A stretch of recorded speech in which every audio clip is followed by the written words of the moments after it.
அனைவருக்கும் வணக்கம். இந்த வீடியோ பகுதியில் நம்ம பார்க்கக்கூடிய விஷயம் என்ன அப்படின்னா, எனர்ஜி கனெக்ஷன் எப்படி ஏற்படுத்தப்படுது அப்படின்றத நம்ம பார்க்கலாம். பொதுவாக எனர்ஜி கனெக்ஷனுக்கு நான் அதிக முக்கியத்துவம் கொடுக்கறது இல்லை, அதில் ஈடுபடுறதும் இல்லை.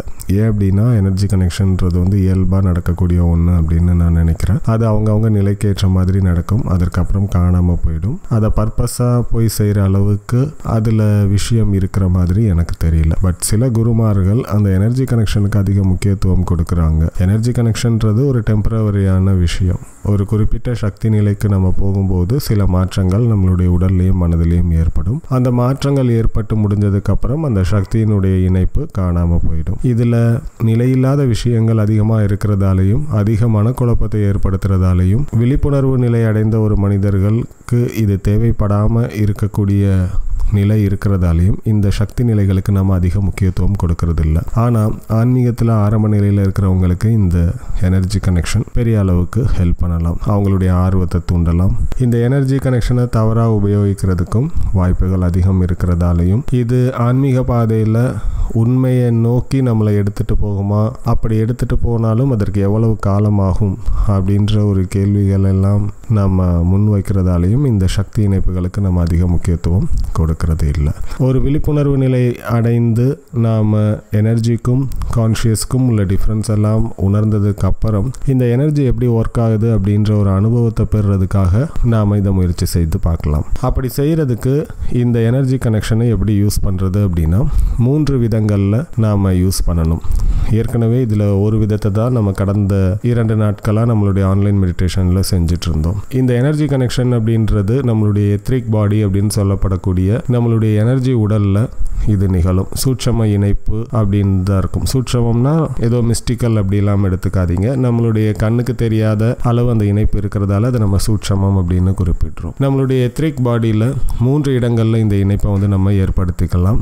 ஒன்று நம்மளுடைய நெற்றி போட்டு, 2வது நம்மளுடைய அநாகத சக்கரம், 3வது நம்மளுடைய தொப்புள் பகுதி. இந்த 3க்கும் என்ன வித்தியாசம் அப்படின்னா, கீழிருந்தே ஆரம்பிக்கலாம்.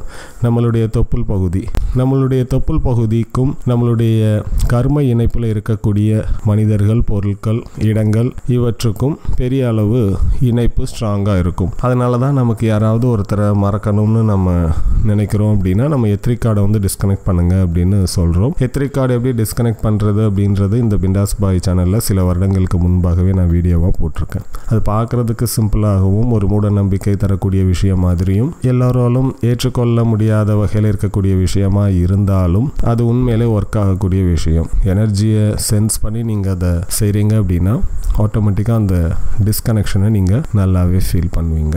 இந்த தொப்புள் பகுதியிலிருந்து நாம் உள்வாங்கிக்கக்கூடிய எனர்ஜிகளினுடைய சக்தி இணைப்பு எப்போவுமே நம்மளுடைய வயிறில் பெரிய அளவு மாற்றத்தை ஏற்படுத்தும். எந்த ஒரு எனர்ஜியும் நம்மளுடைய எத்ரிக் பாடியில் வேலை செஞ்சாலும் அதனுடைய தாக்கம் நம்மளுடைய ஃபிசிக்கல் பாடியிலையும் இருந்துகிட்டே தான் இருக்கும். அப்போது ஒரு குறிப்பிட்ட மனிதரை பார்க்கும்போது எனக்கு வயிறு கலக்கிற மாதிரி ஃபீல் ஆகுது, எனக்கு பய உணர்வு வருது, எனக்கு கோபம் வருது, அன்ஈஸியாக ஃபீல் பண்ணுறேன். சில குறிப்பிட்ட இடங்களுக்கு போகும்போது என்னால் அந்த இடத்துல இருக்கவே முடிகிறது இல்லை. இந்த மாதிரியான விஷயங்கள் எல்லாம் நீங்கள் ஃபீல் பண்ணுறதுக்கு காரணம் என்ன அப்படின்னா, உங்களுக்கும் அந்த இடத்திற்கோ மனிதர்களுக்கோ இடையில் இந்த எத்ரிக் கனெக்ஷன் தொப்புள் பகுதியில் ஏற்படுறது தான் காரணமாக இருக்கும். ஸோ அப்போ நம்ம அதை டிஸ்கனெக்ட் ரெகுலராக பண்ண அதிலிருந்து வெளியில் வர முடியும். 2வது கனெக்ஷன் நம்மளுடைய எத்ரிக் பாடியில் செஸ்ட் ரீஜனில் நிகழும். இந்த செஸ்ட் ரீஜனில் இருந்து நாம் யாரோட கனெக்ட் பண்ண விரும்புகிறோமோ அவங்கள நினைத்து நாம் ஒரு இணைப்பை எனர்ஜி லெவலில் ஏற்படுத்திக்கலாம்.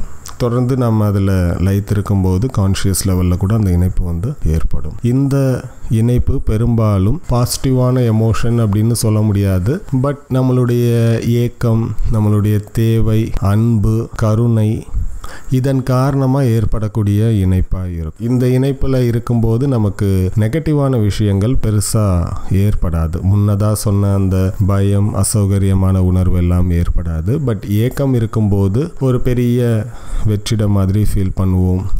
இல்லை அந்த பர்சனோட நமக்கு அதிகமான ஒரு தேவை இருக்குது அப்படின்னும் போது பாரமாக ஃபீல் பண்ணுவோம். இந்த மாதிரியான விஷயங்கள் எல்லாம் நம்மளுடைய எத்ரிக் பாடியில் சென்ஸ் ஆகும். நீங்கள் நல்லா கவனித்து பார்த்தீங்க அப்படின்னா உங்களுடைய ஃபிசிக்கல் பாடி தனியாக ஃபீல் பண்ண முடியும், உங்களுடைய எத்ரிக் பாடியில் அந்த ஹெவினஸை ஃபீல் பண்ண முடியும். நம்ம சம்டைம்ஸ் சொல்லுவோம் என்னோட செஸ்ட் ரீஜன் வந்து ஹாலோவாக இருக்குது, இல்லை என்னுடைய செஸ்ட் ரீஜன் வந்து பாரமாக இருக்குது அப்படின்னு சொல்லுவோம். பட் ஆக்சுவலாக அது ஃபிசிக்கல் பாடியில் இருக்கக்கூடிய செஸ்ட் ரீஜன் கிடையாது. அந்த பகுதியில் அது உணர்த்தப்பட்டாலும் அது எங்கே ஒர்க் ஆகும் அப்படின்னா நம்மளுடைய எத்ரிக் பாடியில் தான் ஒர்க் ஆகிட்டுருக்கும்.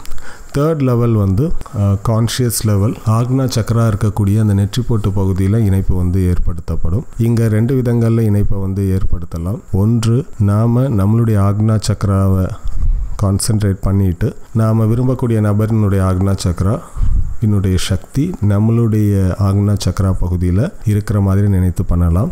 ரெண்டாவது, நம்ம ரெகுலராக செஸ்ட் ரீஜனில் எப்படி ஒரு ரோப் கனெக்ட் ஆன மாதிரி ஃபீல் பண்ணுவோமோ அதே மாதிரி நினைத்தும் பண்ணலாம். பெட்டர் நான் முதல்ல சொன்னது தான், ஆக்னா சக்கராவில் கான்சென்ட்ரேட் பண்ணிவிட்டு நம்ம விரும்பக்கூடிய நபரினுடைய ஆக்னா சக்கரா நம்மளுடைய ஆக்னா சக்கரா சக்தியோடு இணைந்து அதை நாம் கவனிக்கிற மாதிரி கான்சென்ட்ரேட் பண்ணுறது சிறப்பான ஒரு இணைப்பை ஏற்படுத்தி கொடுக்கும். இது எல்லாம் ஒரு குறிப்பிட்ட இடம் அல்லது மனிதரோட சக்தி நிலைகளில் இணைப்பை ஏற்படுத்திக்கிறதுக்காக நம்ம செய்கிறது. இந்த சக்தி நிலையில் இணைப்பை ஏற்படுத்தும் போது ஆரம்பத்தில் ஜாலியாக இருக்கிற மாதிரி இருந்தாலும் போக போக போக மென்டலி நம்ம டயர்டாக ஆரம்பிப்போம். அதனால் இதற்கு நம்ம அதிக முக்கியத்துவம் கொடுக்கறது இல்லை. எப்போ டயர்டாக ஆரம்பிப்போம் அப்படின்னா நாம் நம்மளை விட மேலான நிலையில் இருக்கக்கூடிய சக்திகளோட இணைப்பை ஏற்படுத்தி இருக்கும்போது நமக்கு மிகவும் மகிழ்ச்சியான ஒரு இணைப்பு கொடுக்கப்பட்டு நாம் பிரிஸ்காக ஃபீல் பண்ண ஆரம்பிச்சிட்ருப்போம். நம்மளை விட கீழான நிலை அப்படின்றது உணர்ச்சிகளுக்கு ஆட்பட்டு வாழக்கூடிய மனிதர்களோடு நம்ம இணைப்பை ஏற்படுத்திக்கும் போது அவங்க நம்மக்கிட்ட இருந்து இந்த எனர்ஜியை உள்வாங்கி அவங்க நார்மலாக ஒரு ஹாப்பியாக ஃபீல் பண்ணிட்டு இருப்பாங்க. பட் அவங்களோட எனர்ஜி நமக்கு வந்து நாம் டிப்ரெஷனுக்குள்ளே போக ஆரம்பிப்போம். இதெல்லாம் எனர்ஜி கனெக்ஷனில் இருக்கக்கூடிய பாதகமான விஷயங்கள். இப்போ உங்களுக்கு எனர்ஜி கனெக்ஷன் எப்படி ஏற்படுத்துறது அப்படின்றது வந்து தெரிஞ்சிருக்கும்னு நினைக்கிறேன். அடுத்த வீடியோவில் எனர்ஜி பிளாக் எப்படி எத்ரிக் பாடியில் ஏற்படுது அப்படின்றத பார்க்கலாம். நன்றி.